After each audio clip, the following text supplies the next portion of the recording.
આજના મંગળ દિવસે અક્ષરવડીમાં ગઢપુરમાં પ્રાતઃકાલમાં કાયમના નિયમ મુજબ પ્રેમાનંદ સ્વામી 5 વાગે સરોદો લઈ અને મહારાજને જગાડવા માટે અક્ષરવડીમાં કાયમના ક્રમ પ્રમાણે સરોદાને તૈયાર કરીને પ્રેમાનંદ સ્વામી મહારાજને જગાડવા માટે પ્રાત ભયો પ્રાણ પ્યારે જાગો ગીરધારી. મહારાજ તો સ્વધામ પધારી ગયા છે. આટલા શબ્દો સાંભળ્યા અને પ્રેમાનંદ સ્વામીનો સરોદો ઉડી પડ્યો અને મૂર્છા ખાઈને પડી ગયા.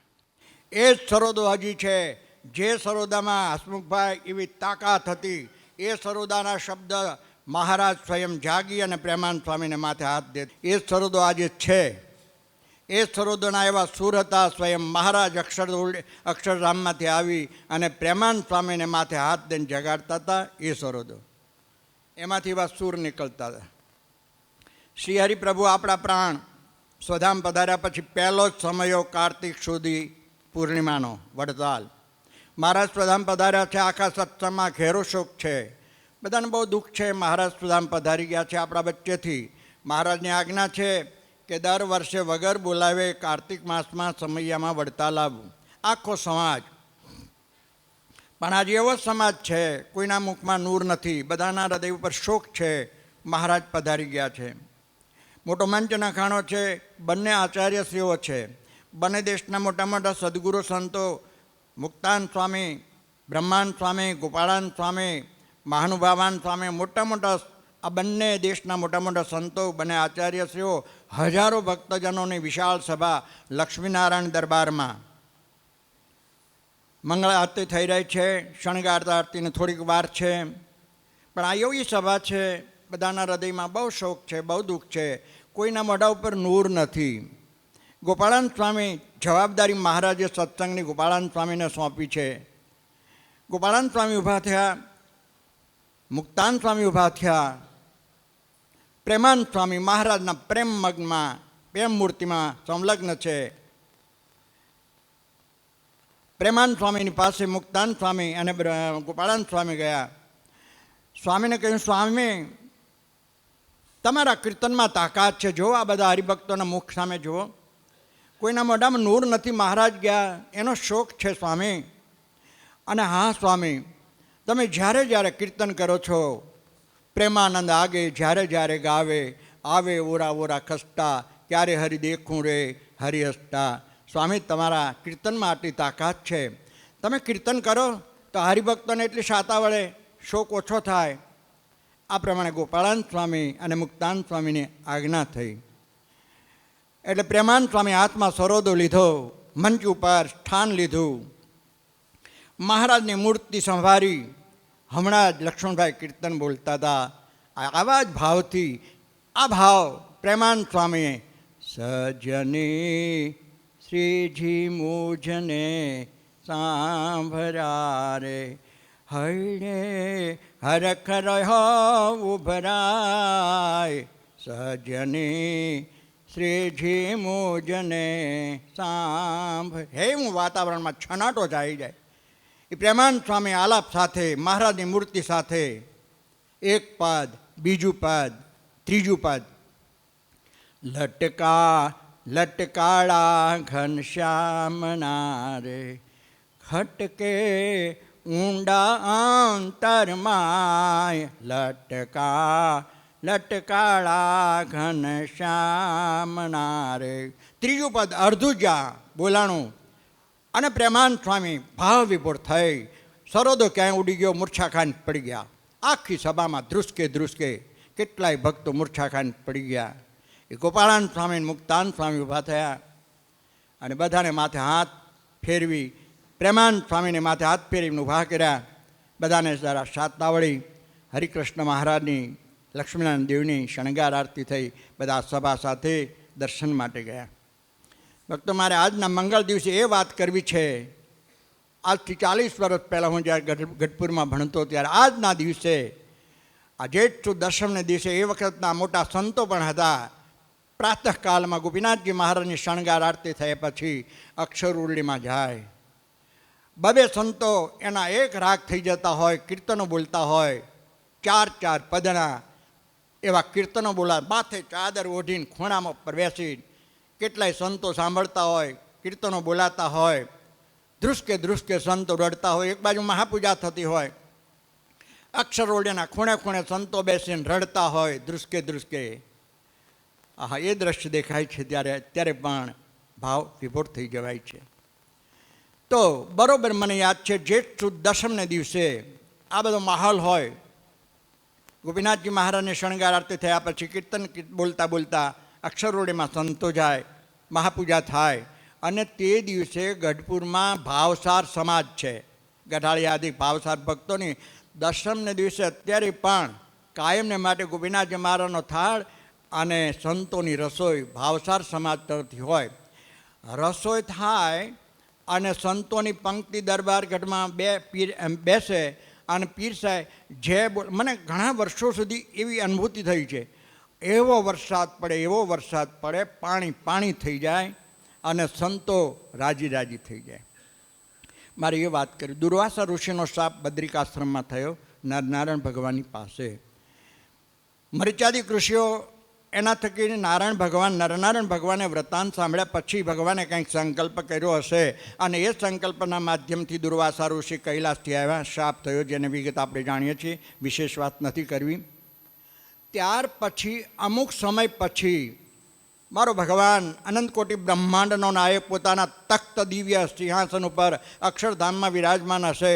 ત્યારે આ બધા મુક્તો અત્યારે જે મહારાજની સાથે એ ગોપાળાન સ્વામી, મુક્તાન સ્વામી, બ્રહ્માંડ સ્વામી, આ બધા મહાન સંતો એ વખતે મહારાજની બાજુમાં જ બેઠા હશે અક્ષરધામમાં. મહારાજની સિંહાસન અક્ષર મુક્તો, અનંત મુક્તો, મુક્તપતિ ભગવાન, મુક્તનાથ ભગવાન એ વખતે અહીંયા દુર્વાસાનો શાપ થયા પછી અમુક ટાઈમે બધા મુક્તોને બોલાવ્યા છે, અક્ષર મુક્તોને. અને એ વખતે મારા મહારાજ એ મુક્તને ઉદ્દેશીને કહેવા માંડ્યા કે સંતો, મુક્તો, તમને ખ્યાલ છે ને આ દુર્વાસાજીનો શાપ થયો, તો મારી આજ્ઞા છે આપણે જવું છે પૃથ્વી પર આ પરિસ્થિતિ છે. તો 6 હેતુની વાત કરી અને મહારાજે અક્ષર મુક્તોને બધાને આજ્ઞા કરી, તમે જુદા જુદા પ્રદેશમાં મારી આજ્ઞાથી જન્મ ધારણ કરો, ભાગવત ધર્મનું સ્થાપન કરવા માટે, મારા ભક્તોને લાડ લડાવવા માટે આ મેં જે સંકલ્પ કર્યો, આપણે બધાએ સાથે જવાનું છે. આ મારી કલ્પના છે, કલ્પના એ હકીકત છે. મહારાજે આજ્ઞા કરી એટલે બધા અક્ષરધામના મુક્તો મહારાજની આજ્ઞા સાથે, મહારાજની સાથે આ પૃથ્વી ઉપર પધાર્યા. ત્યાર પછી અમુક સમય થયા પછી મહારાજે આ સ્થાપના કરી સંપ્રદાયની, ષડંગી 6 અંગી સંપ્રદાય, એની સ્થાપના કર્યા પછી મહારાજ બધી વિધિએ વ્યવસ્થિત બધું પૂરું થયું. મહારાજે સંકલ્પ કર્યો, જે હેતુ માટે મારું અવતરણ હતું એ પૂરું થયું છે, કાંઈ લવલેશ બાકી નથી. મહારાજની ઈચ્છાથી ગોપાળાન સ્વામી વડોદરા ગયેલા, ઘણા ટાઈમથી મહારાજના દર્શન નહોતા થયા, એટલે મહારાજે ગોપાળાન સ્વામીને હૃદયમાં પ્રેમ, આવો તમે હવે આપણી છેલ્લી મુલાકાત. ગોપાળાન સ્વામી વડોદરાથી સાંભળ્યું થોડાક સમાચાર, મહારાજની શરીર જરાક નરમ છે, એટલે ગોપાળાન સ્વામી સાથેના મંડળના સંતોને લઈને આવ્યા મહારાજની પાસે કારિયાણી. એ વખતે મહારાજ કારિયાણી બિરાજમાન હતા. મારે એ વાત કરવી છે, જે અક્ષરધામમાં જે વાત થઈ એ અક્ષરોળીમાં, કારિયાણીમાં એ વાત કરવા માટે મહારાજે ગોપાળાન સ્વામીને સંકલ્પ પ્રેરણા કરી અને ગોપાળાન સ્વામી કારિયાણી આવ્યા. સાંજનો સમય છે, મહારાજના શરીરે થોડીક કસર છે, એટલે કારિયાણીમાં અક્ષરોળીમાં મહારાજ બિરાજમાન છે. પાર્ષદે જઈ અને મહારાજને કહ્યું, મહારાજ સ્વામી પધારે છે, ગોપાળાન સ્વામી વડોદરાથી પધારે છે. હા, આવવા દો. એટલે ગોપાળાન સ્વામી મંડળના સંતો સાથે મહારાજના દર્શન કરવા માટે અક્ષરોળીમાં આવ્યા. મહારાજને દંડવત કર્યા. મહારાજ ઊભા થયા, થોડા કુશળ સમાચાર પૂછ્યા. પછી મહારાજે સાથેના સંતોને કહ્યું, સંતો તમે જાઓ, ઉતારા પાણી કરો. એટલે સંતો મહારાજની આજ્ઞાથી ગયા. મહારાજે પાર્ષદને આજ્ઞા કરી, દરવાજા બંધ કરો, બારી બારણા બંધ કરો, સ્ટોપર લગાવી દો. પાર્ષદને પણ બહાર કાઢ્યા. અને એ વખતે મહારાજે ગોપાળાન સ્વામીને પોતાના પલંગ બાજુમાં બેસાડ્યા. બારણા બંધ થયા, દરવાજાઓ બંધ થયા, બારીઓ બંધ થઈ. નિષ્કુળાન સ્વામી બાજુમાં કૂવો, એટલે મહારાજને સ્નાન કરવા માટે કુંડી બનાવતા હતા અને કુંડીને રિપેર કરતા ચૂનો લગાવતા હતા. એટલે નિષ્કુળાન સ્વામી અમે જોયું દરવાજા કેમ બંધ થયા. હા, સ્વામી વડોદરાથી આવે છે ને, શહેરનું સેવન, એટલે સ્વામીએ કાંઈક એટલે મહારાજ ઠપકો દેતા હશે. આ નિષ્કુળાન સ્વામીની કલ્પના. સ્વામીને મહારાજ કંઈક ઠપકો દેતા હશે, કારણ કે શહેરમાંથી આવે છે ને. શું ઠપકો દેતા હશે? એટલે નિષ્કુળાન સ્વામી ઓલી કુંડીનું રિપેર કામ કરતાં કરતાં એકદમ બારી પાસે આવીને એમ કાન માંડ્યો. ત્યાં અંતર્યામી મહારાજ, એ સ્વામી શું સાંભળો, જાઓ ભાગો, પડકારો મેં ભાગ્યા. પાછા રહી ન હોય કે થોડી વાર પછી પાછા આવ્યા, પાછો કાન માંડ્યો, પાછા મહારાજ, એમ 3 વખત. એનાથી ધીરજ ન રહી સ્વામીથી, શું વાતો કરે છે મારે સાંભળવું. ત્રીજી વખત આવે મહારાજ કે છો સાંભળવા. અને જે અક્ષરધામમાં વાત થઈ હતી એ ગોપાળાન સ્વામીને મારો ભગવાન અનંતકોટી બ્રહ્માંડનો પતિ વાત કરે. સ્વામી યાદ છે? મહારાજ ગોપાળાન સ્વામીને કહે છે, યાદ છે જે આપણે અક્ષરધામમાં નિર્ણય કર્યો હતો? સ્વામી ખ્યાલ છે ને, આ 6 અંગી સંપ્રદાયની સ્થાપના કરી તમે અને અમે બધા મુક્તોએ સાથે ત્યાં અક્ષરધામમાં નિર્ણય કર્યો હતો. સંપૂર્ણ થયું છે, કાંઈ લવલેશ બાકી નથી. શાસ્ત્રોની રચના કરી, મંદિરોની રચના કરી, દેવોની સ્થાપના કરી, આચાર્ય બનાવ્યા, સતશાસ્ત્રો બનાવ્યા અને સંતો બનાવ્યા. આ 6 અંગ જે સંપ્રદાય માટે, જે હેતુ માટે આપણે અક્ષરધામમાંથી નિર્ણય કરીને આવ્યા હતા એ નિર્ણય પૂરો થયો. સ્વામી આ પ્રમાણે આપણે અક્ષરધામમાંથી નિર્ણય કરીને આવ્યા છીએ તો 6 અંગ આખા સંપ્રદાયની સ્થાપના થઈ છે, એમાં લવલેશ બાકી નથી. આમ બોલતા બોલતા મહારાજ ગોપાળાન સ્વામી આમ ગંભીરતાથી સાંભળે છે મહારાજનો શું વિચાર છે. ત્યાં ધીરે રહીને મહારાજ કે સ્વામી હવે મને એમ થાય છે આ સર્વે સંપૂર્ણ બરોબર એવું સરસ વ્યવસ્થિત સ્થાપના થઈ અને હવે મારે આ પૃથ્વી પરથી ધામમાં પધારવું છે. ધીરે રહીને આટલા શબ્દ બોલ્યા તે ગોપાળાન સ્વામી તો મહાન અક્ષર હમણાં મૂર્છા ખાઈ એકદમ. થોડી વાર પછી પાછી જાગૃતિ. 2 હાથ છોડ્યા. મહારાજ આપ સ્વતંત્ર છો, આપને કોઈ અટકાવી ન શકે, આપને કોઈ રોકી ન શકે, આપ સ્વતંત્ર સર્વાધીશ છો મહારાજ. પણ એક વિનંતી મહારાજ, આપ જો આવો વિચાર કરશો, આપ અમારી વચ્ચેથી જશો તો મહારાજ આપ જશો પછી કેટલાય એવા પ્રેમી ભક્તો નહીં રહી શકે, વયા જશે, શરીરમાંથી પ્રાણ નીકળી જશે. મહારાજ આપ શબ્દ સાંભળશે ત્યાં જ આવું બનવા માંડશે. અને એ વખતે મારો ભગવાન સહજાનંદ સ્વામી નિર્ણય અવતારના અવતારી છે, સર્વોપરી સર્વના કારણ છે, સર્વના નિયંત્રણ, જેને નાડી પ્રાણ જેના હાથમાં છે એ ભગવાન. સ્વામી હું પૂરબીયો ભગવાન છું, સર્વના નાડી પ્રાણ મારા હાથમાં છે, કોઈને મરવા ન દઉં, મારી પાછળ એક જીવને ન મરવા દઉં. હું સર્વોપરી છું, સર્વના નાડી પ્રાણ મારા હાથમાં છે. ભલે મહારાજ આપની જેવી ઈચ્છા. એકદમ ગોપાળાન સ્વામી નિરેશ થઈ ગયા. ઠીક, તો સ્વામી આપણો આ નિર્ણય બરાબર છે, થોડા ટાઈમમાં હવે ભલે મહારાજ આપની જેવી આજ્ઞા. ગોપાળાન સ્વામી ઉતારે કર્યો. બીજે દિવસે મહારાજના શરીરે જરા વધારે. મહારાજ કે આપણે ચાલો બધા ગઢપુર જઈએ. સંતોની સાથે મહારાજ ગઢપુર આવ્યા છે. મહારાજને જવાનો નિર્ણય નક્કી છે.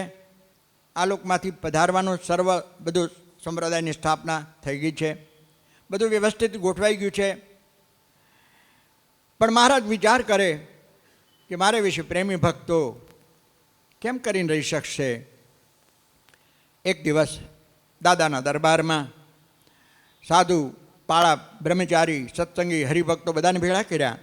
બંને આચાર્ય સ્ત્રીઓ છે, મોટા મોટા સદગુરુ સંતો છે. મહારાજના શરીરે જરા કસરતો છે. મહારાજે સભામાં બધાને ધીરજ આપી.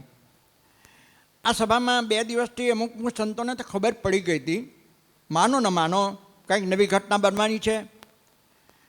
સભામાં મહારાજે જાહેરાત કરી, વર્ણી સાધુ પાળા સુણી લેજો રે, ગોપાળ સ્વામીની આજ્ઞા મારે જોરે. સાધુ પાળા બ્રહ્મચારી બધા સત્સંગીને આજ્ઞા કરી, એ બધાને મારી આજ્ઞા છે, ગોપાળાન સ્વામીની આજ્ઞામાં બધાએ રહેવાનું છે. ગોપાળાન સ્વામી જેમ કહે એમ બધાએ કરવાનું છે. બંને આચાર્યોના કાંડા મહારાજે ગોપાળાન સ્વામીને સોંપ્યા. ગોપાળાન સ્વામી આખા સત્સંગની જવાબદારી સોંપી. પણ આટલા શબ્દો જ્યાં સાંભળ્યા, ગોપાળાન સ્વામીની આજ્ઞામાં રહેજો, હવે મારે ધામમાં જવાનો સંકલ્પ છે, બધું આ સંપ્રદાયની સ્થાપના કરી, આચાર્ય બનાવ્યા, શાસ્ત્રો બનાવ્યા, મંદિરો બનાવ્યા, દેવોની સ્થાપના કરી, સાધુઓની સ્થાપના કરી, આ પ્રમાણે નિર્ણય કરીને હવે મારું સર્વ કાર્ય પૂરું થયું એટલે મારે જવાનું. આવી જ્યાં જાહેરાત કરી ત્યાં કેટલા મૂર્છા ખાઈને પડી ગયા, કેટલાય ચોધાના આંસુ મંડા રડવા. સચ્ચિદાનંદ સ્વામી મહારાજના પ્રેમ, સચ્ચિદાનંદ સ્વામીને મહારાજનો થોડો વિયોગ થાય તો રૂવાડે રૂવાડે રુધિરના બિંદુ ટપકી જાય, એટલા બધા ભાવવાળા અને સ્નેહી. પણ મહારાજના જે આટલા શબ્દો સાંભળ્યા, એકદમ લક્ષ્મીવાડી પહોંચ્યા, આંકડાના ચીરનું આખું પત્તર ભરીને પી ગયા, નાડી પ્રાણ તોડીને મહારાજની પહેલાં અક્ષરધામમાં પહોંચી ગયા. અક્ષરધામમાં મહારાજના સિંહાસન પાછળ હંતાઈ ગયા. ત્યાં મહારાજ, એટલે એ મૂકતો, અહીં અમારો ચોર આવ્યો, કાઢોવાર અમારો ચોર આવ્યો છે. એટલે સચ્ચિદાનંદ સ્વામીને આવવું પડ્યું શરીરમાં પાછું. અહીંયા શરીર પડ્યું છે, પાછા સચ્ચિદાનંદ સ્વામી શરીરમાં આવ્યા. અને સ્વામીએ પડે, શું સ્વામી ખબરદાર, મારી પાછળ આત્મઘાત કર્યો, મરી ગયા સમજો, જીવનો નાશ થઈ જશે, હજારો વર્ષ સુધી ઠૂંઠામાં ખાલી મૂકીશ, ક્યાંય કોઈ દિવસ ઉદ્ધાર નહીં થાય. એવી મહારાજ આમ બધા હરિભક્તોને સાંભળતા એવી વાતો કરીને હરફનો કાઢી શકે. હો એ તો કેટલાય જડબે સલાક થઈ જાત, વજ્ર જેવા બનાવી દીધા. અને આવી આજનો દિવસ. શતાનંદ સ્વામી ભલે લખે કે તિરોધાનાય નમઃ, તિરોધાન થયેલા ભગવાનને હું નમસ્કાર કરું છું, તરત સતાનંદ સ્વામી લખે તિરોધાન નહીં, પ્રગટ જ છે. આ બેઠા, સામે બેઠા છે, કોઈ મીન મેક નથી. સ્વયં મહારાજ સબકા મુજરા લેત હૈ, પ્રગટ બેઠા છે. જેવો જેવી જેની ભાવના, દિવ્ય સત્સંગમાં મહારાજ અખંડ વિતરે છે. કેટલાય ભક્તોને દર્શન થાય છે, કેટલાય ભક્તોના મનકોટ પૂરા કરે છે. મારો ભગવાન કોઈને દુઃખી દેખી નથી શકતો, એવા દયાળુ છે. તો પોતાના ભક્તોને કેમ દુઃખી દેખી શકે? પણ હૃદયની પ્રાર્થનાથી મહારાજ આ દિવ્ય સત્સંગમાં, મહારાજ વડતાલમાં સાક્ષાત હરિકૃષ્ણ મહારાજ બિરાજતા હોય. મોટા ભાઈ રામપ્રદાભાઈ અમદાવાદથી દર પૂનમે વડતાલનો સીમાડો આવે તો મૃદંગ બાંધે રામપ્રદાભાઈ, કીર્તન બોલતા બોલતા, મૃદંગ બજાવતા બજાવતા ઠેઠ હરિકૃષ્ણ મહારાજ પાસે જઈને એવી મૃદંગ બજાવે. અને મારો ભગવાન હરિકૃષ્ણ મહારાજ મૂર્તિમાંથી સાક્ષાત પ્રગટ થઈ. એ મોટા ભાઈ રાખો રાખો, મોટા ભાઈ હસતા હસતા મોટાભાઈની કેડેથી મૃદંગ છોડે અને ગુલાબનો હાર પહેરાવે. અને મોટાભાઈ રાજી થઈ જાય કે મારો ભગવાન ઘનશ્યામ અહીંયા જ છે. આ નરનારાયણ દેવ, ગઢપુરમાં ગોપીનાથજી મહારાજ દેવ, ભુજમાં નરનારાયણ દેવ, જૂનાગઢમાં રાધારમણ દેવ, ધોલેરામાં મદન મોહનજી મહારાજ પ્રગટ છે, પ્રગટ છે, પ્રગટ જ છે. એમાં કોઈ મેખ વાત નથી. તો મારું ભગવાન સ્વામિનારાયણ આ દિવ્ય સત્સંગમાં અખંડ વિરાજમાન રહે છે. આજના આ મંગળ દિવસે મારું ભગવાન આ પૃથ્વી ઉપર જે હેતુ માટે બધા હેતુ સંપૂર્ણ પૂરો થયો, હવે લવલેશ કામ બાકી નથી. તો આજના દિવસે આ પૃથ્વી ઉપરથી આપણા ઈષ્ટદેવ ભગવાન સ્વામિનારાયણ અર્ચા સ્વરૂપે અખંડ બિરાજે છે. અને એ ભક્તોના મનકોટ એને પૂરા કરે છે. અંતમાં ભગવાન સર્વનું મંગળ કરે એવી પ્રાર્થના સાથે બોલો ઘનશ્યામ મહારાજ.